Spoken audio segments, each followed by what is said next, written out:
Hello student, good morning. आप सभी का एक बार फिर से श्री श्याम विज्ञान अकेडमी की ऑनलाइन क्लासेज में स्वागत है। हम कोऑर्डिनेशन कंपाउंड उपसंयोजक यौगिकों के बारे में अध्ययन कर रहे हैं। लास्ट वीडियो तक हमने उपसंयोगिकों की सामान्य जानकारी, लिगेंडों के प्रकार तथा उपसंयोगिकों की ऑक्सीकरण अवस्था, समन्वय संख्या किस प्रकार से ज्ञात की जाती है और उपसंयोगिकों का आईयूपीएसी नामकरण किस प्रकार से ज्ञात किया जाता है, वो हमने लास्ट वीडियो में सीखा था। उपसंयोगिकों का जब हम आईयूपीएसी नामकरण पढ़ रहे थे लास्ट वीडियो में, तो हमने एक तरीका बताया था लास्ट वीडियो में। सबसे पहले सरल धनायन का नाम लिखते हैं, उसकी संख्या का उल्लेख नहीं करते हैं। फिर उसके बाद में आता है लिगेंडों की संख्या लिखी जाती है, जैसे लिगेंडों की संख्या डाई, ट्राई, टेट्रा, पेंटा, हेक्सा, ऐसे। उसके बाद में लिगेंड लिखे जाते हैं। लिगेंडों के नामकरण के ये नियम थे कि लिगेंड संख्या में एक से ज़्यादा है तो डाई, ट्राई, टेट्रा यूज करते हैं। एक से अधिक प्रकार की लिगेंड है, उस स्थिति में हम उस लिगेंड को पहले लिखते हैं जो अंग्रेजी वर्णमाला में पहले आ जाए। यदि सेतुबंध लिगेंड आती है, ब्रिजेज लिगेंड आती है, उस स्थिति में हम म्यू शब्द लगाते हैं, ठीक है। उसके अलावा यदि अपने कार्बनिक लिगेंड आती है जिसके नाम में पहले से डाई, ट्राई, टेट्रा हो, तो उनकी संख्या बताने के लिए हम बिस, ट्रिस, टेट्रा किस आदि शब्दों का उपयोग कर रहे थे। उसके अलावा यदि उभयदंतुक लिगेंड आती है तो हमें उभयदंतुक लिगेंड में जो दाता परमाणु होता है या जो उपसंयोजक बंध बना रहा होता है, उस दाता परमाणु को दर्शाना पड़ता है, ठीक है। लिगेंड के नाम के बाद लिखते हैं हम धातु परमाणु का नाम, और यदि वह ऋणावेशी संकुल है या हम कहते हैं आवेश के संतुलन के समय उस पर माइनस आवेश आ रहा है सामान्य मंडल पर, तो हम धातु परमाणु के नाम के पीछे 8 लगाते हैं। उसके पश्चात हम लिखते हैं जो केंद्रीय धातु परमाणु है उसकी ऑक्सीकरण अवस्था रोमन अक्षरों में लिखी जाती है। उसके पश्चात सरल ऋणायन का नाम लिखते हैं, जैसे क्लोराइड हो जाए, सल्फेट हो जाए, ऐसे।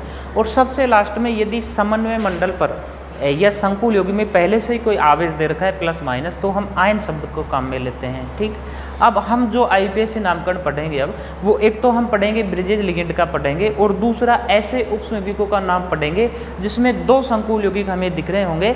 एक संकुल यौगिक धनावेशित होता है, एक ऋणावेशी संकुल यौगिक होता है, ठीक है। देखो क्या है, जैसे इसका उदाहरण मैं लिख दूँ CrNH36 CO CN6। इसमें देखो क्या है, इसमें 2 उपसंयोगिक हमें दिख रहे हैं, एक ये। वास्तव में ये 2 उपसंयोजक यौगिक नहीं है, उपसंयोजक यौगिक एक ही है, लेकिन इसमें हमें 2 संकुल दिखते प्रतीत होते हैं, जिनमें एक को हमें मानना है धनावेशी, दूसरे को मानना है ऋणावेशी। सामान्यतः जो लिखा जाता है वो पहले धनावेशी संकुल लिखा जाता है, उसके बाद में ऋणावेशी संकुल लिखा जाता है, ठीक। तो देखो इनका नामकरण कैसे करते हैं, इनका नामकरण ऐसे करते हैं, जो पहले तो इसे मानते हैं धनावेशी संकुल, इसे क्या मानते हैं ऋणावेशी संकुल, क्या मानते हैं धनावेशी संकुल, इसे मानते हैं ऋणावेशी संकुल। तो देखो अपना क्या तरीका रहता है, पहले धनावेशी संकुल का नाम लिखो, इसका मतलब पहले धनावेशी संकुल की जो लिगेंड है उसे लिखो, ठीक है। फिर धनावेशी संकुल में जो धातु परमाणु है उसे लिखो, उसके बाद में इसकी ऑक्सीकरण अवस्था लिखो, हो गया। ठीक उसी प्रकार से अब इसका नाम क्या, लिगेंड का नाम, प्लस में क्या है धातु परमाणु का नाम, और प्लस में क्या लिखना है, उसकी ऑक्सीकरण अवस्था लिखनी है। ऑक्सीकरण अवस्था दोनों में ही रोमन अक्षरों में लिखी जाती है। इसे हम ऋणावेशी संकुल मान रहे हैं, ऋणावेशी संकुल मान रहे हैं, तो धातु परमाणु के पीछे कौन सा शब्द लगाएंगे हम, 8 शब्द लगाएंगे, ठीक है।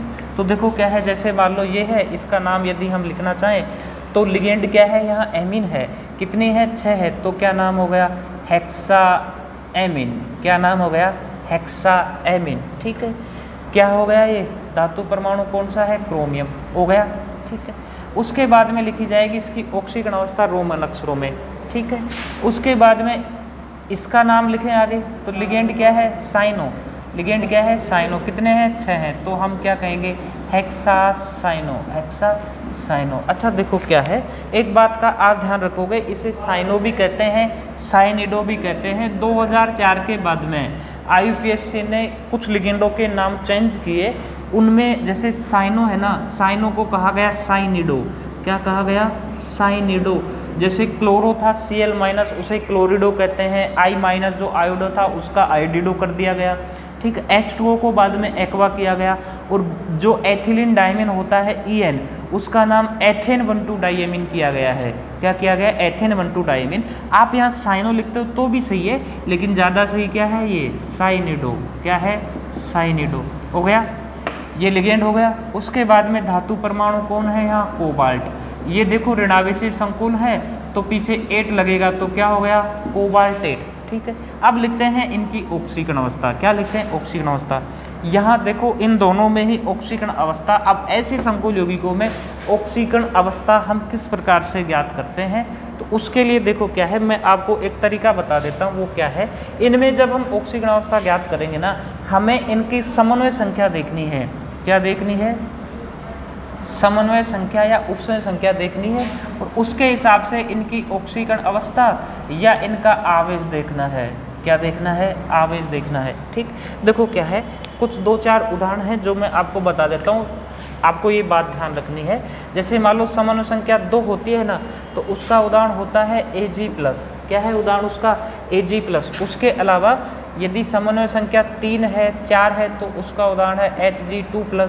उसके अलावा देखो अपने ये क्या है, जो समन्वय संख्या 4 दर्शाते हैं वो अपने दर्शाएंगे। एक तो Cu दर्शाएगा, Zn दर्शाएगा, Mn दर्शाएगा। ठीक है, Cu हो जाए, Zn हो जाए, Mn हो जाए, Ni हो जाए, Pt हो जाए, Pd हो जाए, ये सब +2। इन पर उस स्थिति में जब समन्वय संख्या 4 है तो आवेश कितना रहता है, +2। कितना रहता है, +2। जब समन्वय संख्या 5 है तो ये केवल Fe, समन्वय संख्या 5 में Fe जो 0 है, ऑक्सीकरण अवस्था 0 है, वो समन्वय संख्या क्या रखता है, 5 रखता है। और 6 के उदाहरण अपने ये हैं, Cr है, Cu है, Cr है, Cu है, Cr Cu कौन से, +3 ऑक्सीकरण अवस्था में। ठीक है, ये +3 आवेश में। उसके अलावा Fe2+ हो या Fe3+ हो, फेरस हो, फेरिक हो। ठीक है, Cr हो, Cu हो, Pt+4 हो, Co हो, कोबाल्ट 3+ हो, Pt+4 हो। ठीक, देखो क्या है, Ag है ना, समन्वय संख्या 2 देखनी है। उस स्थिति में Ag आपको समन्वय मंडल में दिख रहा है यहाँ धातु, तो आपको क्या मानना है, +1 ऑक्सीकरण अवस्था, ये +1 आवेश। ठीक है, यदि समन्वय संख्या 3, 4 दिख रही है और Hg है तो आपको क्या मानना है, +2। यदि समन्वय संख्या 4 दिख रही है ना, और उसके अंदर आपको यहाँ जो धातु परमाणु है वो Cu, Zn, Mn, Ni, ये Pt, Pd ये सब दिख जाएं तो इन पर आपको क्या मानना है, +2 आवेश मानना है। क्या मानना है, +2। समन्वय संख्या 5 दिख जाए और तो Fe है वो अंदर, तो उसे Fe को आप क्या मानेंगे, 0 आवेश मानेंगे। ठीक, यदि समन्वय संख्या 6 दिख जाए, समन्वय संख्या कोऑर्डिनेशन नंबर कितने दिख जाए, 6 दिख जाए, और अंदर जो ये धातु परमाणु है वो Cr दिख जाए, Cu दिख जाए, Fe दिख जाए, Co, Pt दिख जाए, तो इन पर आवेश हम Cr, Ca, Cu पे +3 मानेंगे। Fe +2 भी हो सकता है, +3 भी हो सकता है। Co पर +3 मानेंगे और Pt पे क्या मानेंगे, +4 मानेंगे। अब देखो ये अपना तरीका है एक, तो आपको देखो क्या करना है। अब ये है, यहाँ Cr है और इधर क्या है, Co है। यहाँ Cr की समन्वय संख्या कितनी है, 6 है। Co की भी समन्वय संख्या कितनी है, 6 है। तो देखो जब समन्वय संख्या 6 है उस स्थिति में Cr और Co है ना, क्रोमियम और कोबाल्ट दोनों की ऑक्सीकरण अवस्था आपको क्या माननी है, 3। कितनी माननी है, 3। हो गया। ठीक है, एक उदाहरण देखो और करते हैं। ये है Pt NH3 4Cl2, एक है PtCl4। ठीक है, तो नाम पहले धनावेशी संकुल का, फिर किसका, ऋणावेशी संकुल का नाम। ठीक है, तो देखो धनावेशी संकुल का नाम क्या हो गया, ये एमीन है, क्लोरो है, पहले आएगी एमीन, तो क्या नाम हो गया, tetra amine die chloro, tetra amine die chloro. फिर धातु परमाणु क्या है, platinum, tetra amine die chloro platinum. फिर इसकी ऑक्सीकरण अवस्था आएगी, उसके बाद में इसका नाम लिखेंगे हम टेट्रा क्लोरिडो, टेट्रा क्लोरिडो। भाई क्लोरो की बजाय आप लिख देना क्लोरिडो, टेट्रा क्लोरिडो। अब प्लेटिनम है ना, इसके पीछे 8 लगेगा तो क्या हो गया, प्लेटिनेट। क्या हो गया, प्लेटिनेट। उसके बाद में सबसे लास्ट में लिखी जाएगी इसकी ऑक्सीजन अवस्था रोमन अक्षरों में। अब देखो पीटी समन्वय संख्या 4 और 2 कितनी है, 6 है। समन्वय संख्या 6 है, पीटी की तो आवेश कितना मानना है, +4, या ऑक्सीजन अवस्था कितनी होगी इसकी, 4 हो गई। ठीक है, अब पीटी है ना प्लेटिनम, उसकी समन्वय संख्या यहाँ कितनी है, 4 है। तो प्लेटिनम जब समन्वय संख्या 4 है ना, तो प्लेटिनम पर क्या आवेश रहता है, +2 आवेश रहता है। इसकी ऑक्सीजन अवस्था क्या हो गई, +2 हो गई। एक उदाहरण और करें, देखो क्या है, PT PY4 PT Cl4। यहाँ तो देखो हमें क्या लग रहा है, PT दोनों प्लेटिनम है, वहाँ दोनों की समन्वय संख्या 4 है, तो हमें पता है कितनी ऑक्सीजन अवस्था मानेंगे, जब हम समन्वय संख्या 4 है तो PT पे कौन सा आवेश रहता है, +2 आवेश रहता है। ठीक, तो क्या हो गया ये, टेट्रा PY होता है प्रीडिन, उदासीन लिगेंड है, टेट्राप्रीडिन प्लेटिनम ऑक्सीजन अवस्था क्या मानेंगे, सेकंड। इधर क्या हो जाएगा ये, टेट्राक्लोरिडो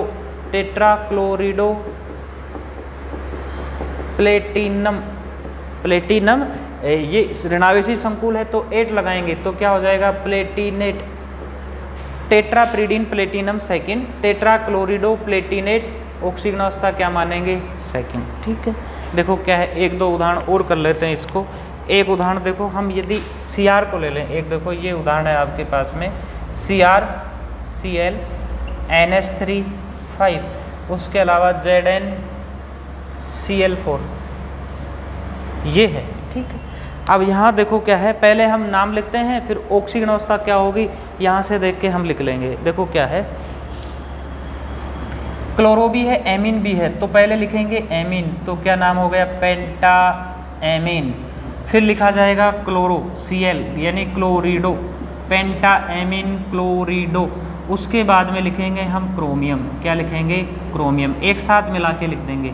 ठीक है भाई, इनको भी एक साथ मिला के लिख लेते हैं ऐसे, क्रोमियम हो गया। उसके बाद में क्रोमियम की ऑक्सीजन अवस्था देखो क्या है, समन्वय संख्या कितने लग रही है यहाँ, 1 और 5 कितने हैं, 6, उपसंयोजक बंध 6 है। उस स्थिति में क्रोमियम पर हमें क्या मानना है, +3 आवेश मानना है, तो ऑक्सीजन अवस्था क्या आ गई इसकी, 3। ठीक है, अब इसका नाम लिख दो, टेट्राक्लोरिडो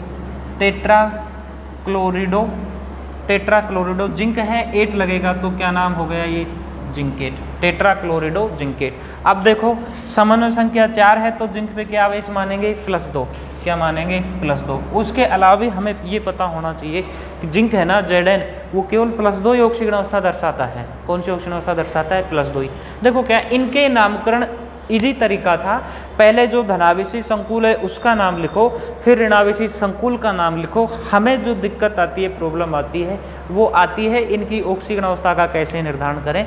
तो 2 तरीके हैं, या तो आप ऑक्सीजन अवस्था ध्यान रखो कि ये इतनी ऑक्सीजन अवस्था में स्थायी रहता है, या दूसरा तरीका ये है, उसकी पहले समन्वय संख्या देखो, उपसंयोजक संख्या देखो, और उपसंयोजक संख्या देखने के तुरंत बाद आप लगा लो कि इतनी उपसंयोजक संख्या ये दर्शा रहा है, कोई 4 दर्शा रहा है, 4 दर्शा रहा है तो Zn +2 में होगा, PT PD ये भी +2 में होंगे, Ni Cu ये भी +2 में होंगे।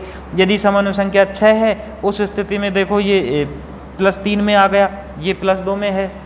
ठीक है, ये आपको 1-2 बातें हैं वो आपको ध्यान रखने हैं।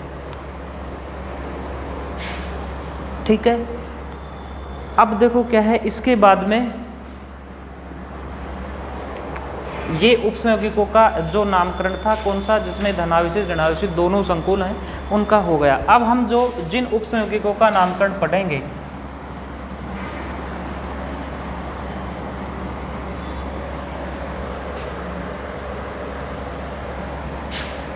भाई देखो क्या है, ये Cu+2 है ना, ये Cu नहीं है, ये CO है, कोबाल्ट 3+ है। आ रहा हूँ,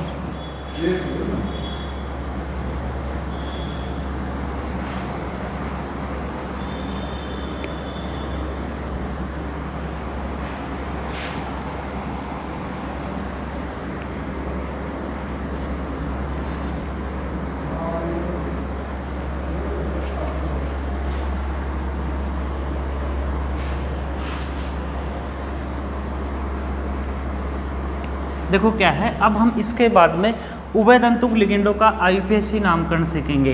किनका सीखेंगे? उभयदंतुक लिगेंडों का सीखेंगे, और साथ में ही जो ब्रिजेज कंपाउंड है उनका नामकरण सीखेंगे। ठीक है, तो सबसे पहले हम सीखते हैं जिनमें ब्रिजेज लिगेंड हो। किनमें? जिनमें क्या हो? ब्रिजेज लिगेंड हो या सेतु लिगेंड हो। क्या हो? सेतु लिगेंड हो। देखो क्या है, ये सेतु लिगेंड किस प्रकार से होते हैं? जिसमें 2 धातु परमाणु होते हैं। कितने धातु परमाणु होते हैं? 2 धातु परमाणु होते हैं, और इस प्रकार से ये जुड़ जाते हैं। जैसे OH जुड़ गया, OH जुड़ गया, इस प्रकार से CO 2 धातु परमाणु इस प्रकार से जुड़े होते हैं। और ये एक देखो क्या है, ऐसे जुड़कर एक पुल सा बनाते हैं। इस लिगेंडों को हम कहते हैं सेतु लिगेंड। सबसे पहले हम ये देखें सेतु लिगेंड होती कौन है? ऐसे लिगेंड जिनके पास में क्या हो? 2 लोन पेयर हो। क्या हो? 2 लोन पेयर हो।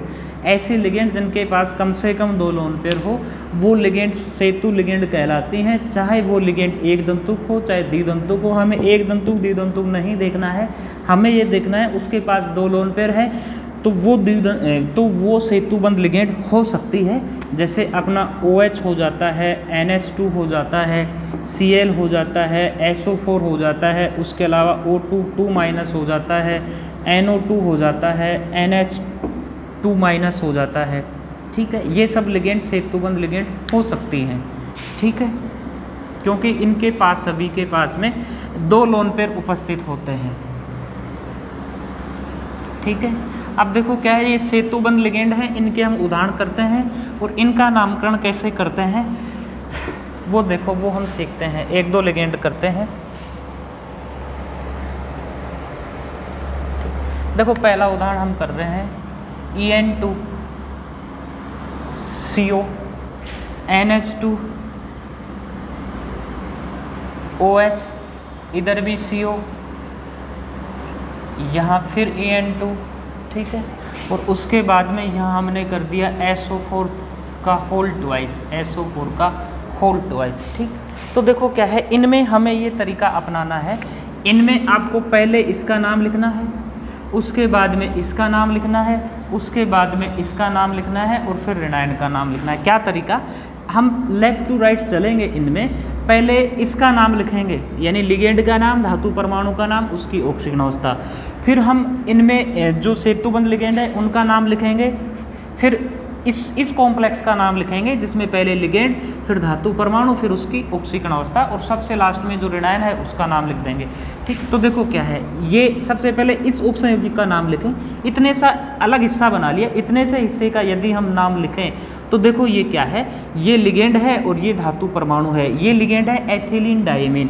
क्या है? Ethylene diamine. ये संख्या में 2 है, तो हम क्या काम में लेंगे? बिस एथिलीन डायमीन, बिस एथिलीन डायमीन, बिस एथिलीन डायमीन। ठीक है, कोष्टक में लिख देंगे। ठीक है, इसे हम लिखेंगे कोबाल्ट। क्या लिखेंगे? कोबाल्ट। आप एक चीज़ का ध्यान रखेंगे, जो एथिलीन डायमीन है ना, En एक कार्बनिक लिगेंड है जिसके नाम में पहले से ही डाई शब्द आ गया, इसलिए इसकी जो संख्या 2 है ना, उसे बताने के लिए हम बिस शब्द काम में ले रहे हैं। ठीक, अच्छा देखो, आप एथिलीन डायमीन न लिखकर आप ये भी लिख सकते हो एथेन 1,2 डाईएमीन। क्या लिख सकते हैं? Ethane 1,2 diamine, ethane 1,2 diamine. ज़्यादा सही अपना एथेन 1,2 डाईएमीन है। एथिलीन डायमीन ये होता है CH2 CH2 NH2 NH2।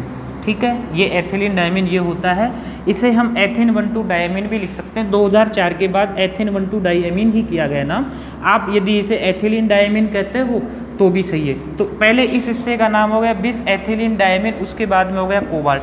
अब हम इन दोनों का नाम लिखेंगे। ठीक है, ये लिगेंड है हाइड्रोक्सो और ये अपनी लिगेंड है इमिडो। क्या लिगेंड है? इमिडो नहीं, एमिडो। क्या है? एमिडो। ठीक है, और ये लिगेंड क्या है? अपनी हाइड्रोक्सो। ये क्या है? एमिडो। तो देखो क्या है, वही नियम जो अंग्रेजी वर्ण वाला में पहले आए। तो पहले क्या आएगा? एमिडो। तो क्या आएगा? Mu amido, mu amido, mu hydroxo, mu hydroxo. देखो क्या है, आईयूपीएसी का एक नियम है, यदि सेतुबंध लिगेंड को आप लिखते हो तो म्यू शब्द लगा के लिखते हैं। तो क्या हो गया? Mu amido, mu hydroxo. इसका नाम हो गया, इन दोनों का नाम हो गया। अब इसका नाम लिखेंगे क्या, वही बिस एथिलीन डाइएमीन, बिस एथिलीन डाइएमीन या एथेन 1,2 डाइएमीन हो गया, बिस एथिलीन डाइएमीन।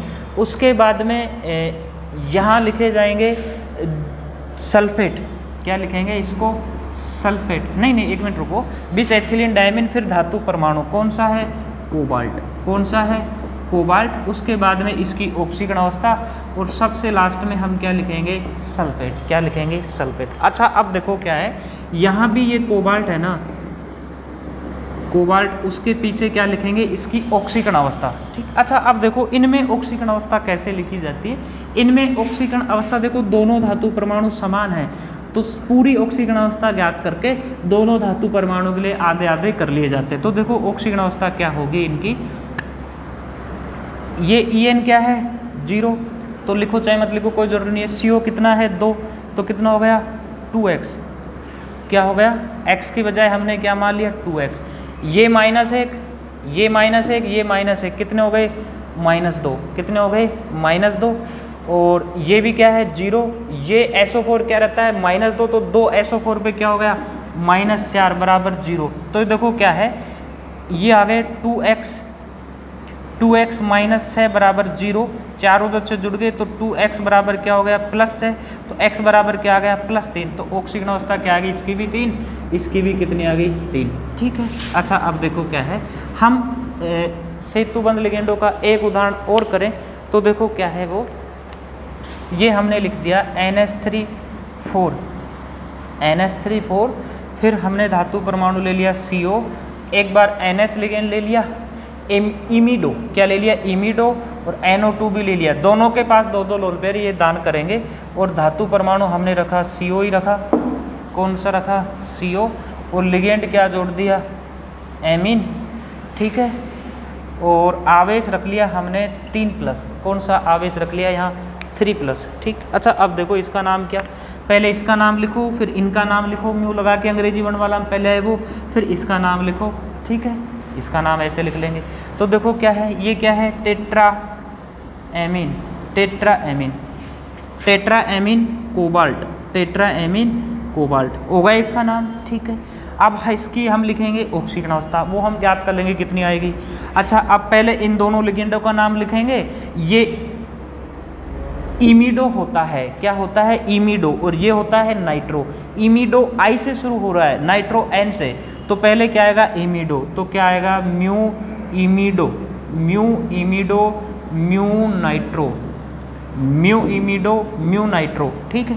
अब इसका नाम लिखें तो ये क्या आएगा टेट्राएमीन कोबाल्ट, क्या आएगा टेट्राएमीन कोबाल्ट, क्या नाम हो गया, पहले इसका नाम टेट्राएमीन कोबाल्ट, ठीक है। उसके बाद में कोबाल्ट की ऑक्सीकरण अवस्था लिखेंगे, फिर म्यू इमिडो म्यू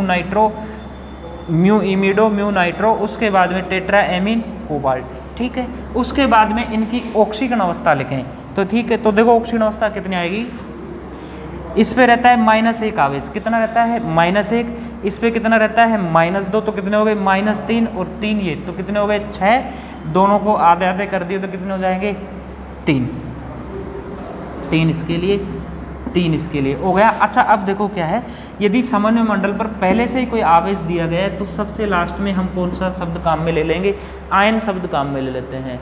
कौन सा शब्द काम में ले लेते हैं, आयन शब्द काम में ले लेते हैं, हो गया ना, ठीक है।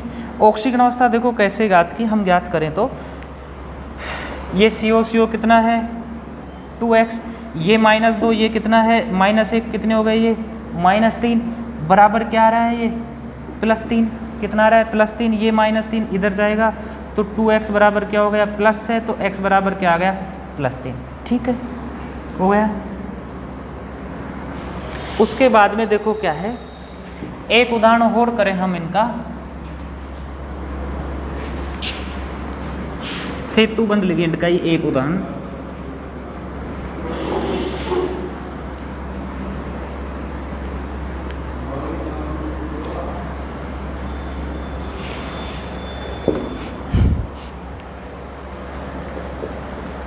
H2O4 लिगेंड हमने ली है H2O, उसके बाद में हमने लिखा है Fe, Fe के साथ में OH OH ले लो, क्योंकि OH हो जाए OH हो जाए, NH2 हो जाए, Cl हो जाए, SO4 हो जाए, NH2 हो जाए, NO2 हो जाए, O2 2- हो जाए, इन सभी के पास दो दो लोन पेयर हैं और इसलिए ये सेतुबंध लिगेंड होते हैं। तो OH इधर भी हमने ले लिया Fe और लिगेंड इधर भी H2 ले ली, इधर भी H2 ले ली हमने 4। जरूरी नहीं है, आपसे उदाहरण पूछेगा कुछ भी दे सकता है, यहाँ H2 यहाँ NH3 कुछ भी दे सकता है लिगेंड, ठीक है।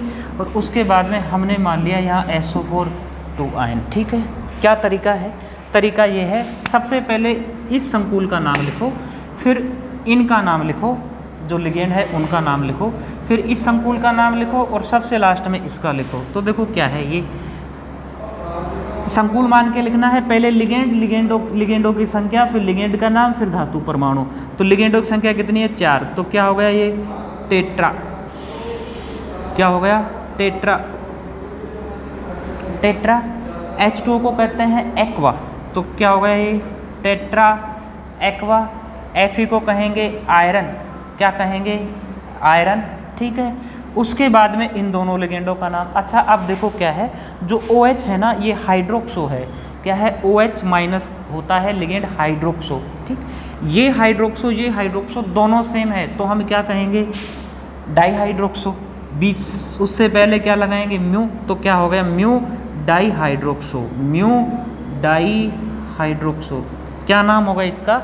Tetra aqua iron. इतने से का लिख दिया, फिर इन दोनों का लिख दिया क्या? म्यू डाईहाइड्रोक्सो हो गया। उसके बाद में इस संकुल, इसका नाम लिखो, इस पूरे कॉम्प्लेक्स का, संकुल का, जिसमें H2O लिगेंड है, Fe क्या है? धातु परमाणु। तो क्या हो गया ये? फिर से tetra aqua, tetra aqua, tetra aqua iron, tetra aqua iron. फिर इसकी ऑक्सीकरण अवस्था, यहाँ भी ऑक्सीकरण अवस्था आएगी भाई, पहले आयरन ऑक्सीकरण अवस्था आएगी, उसके बाद में आप क्या लिखेंगे? सल्फेट। क्या लिखेंगे? सल्फेट। तो क्या नाम हो गया? Tetra aqua iron mu dihydroxy tetra aqua iron sulphate. अब देखो ऑक्सीकरण अवस्था कैसे करें। ऑक्सीकरण अवस्था देखो क्या, Fe क्या है? X, ये Fe भी क्या है? X। तो हमने क्या मान लिया? 2x। ये क्या है? +0। लिखो मत लिखो, कोई ज़रूरी नहीं है। 4 प्लस ये -1, ये -1, तो कितने हो गए? -2। ये Fe यहाँ आगे x के पास में, ये भी H2 क्या है? 0। SO4 पर क्या रहता है? -2। तो 2 SO4 है, तो कितने हो गए? -2, 4 बराबर कितने हो गए? 0। -2, 2 से गुणा किया, तो देखो ये 2x प्लस -2 और ये 2 और 2 कितने हो गए? 4। तो कितने हो गए? -6। तो क्या आ गए? 2x -6 बराबर 0। 2x बराबर क्या आ गया? +6। x बराबर क्या आ गया? +3। तो यहाँ आयरन की ऑक्सीकरण अवस्था भी क्या आएगी? +3। यहाँ भी आयरन की ऑक्सीकरण अवस्था क्या आएगी? +3, ठीक है। तो ये देखो क्या है, सेतुबंध लिगेंडों के IUPAC नामकरण थे, ठीक।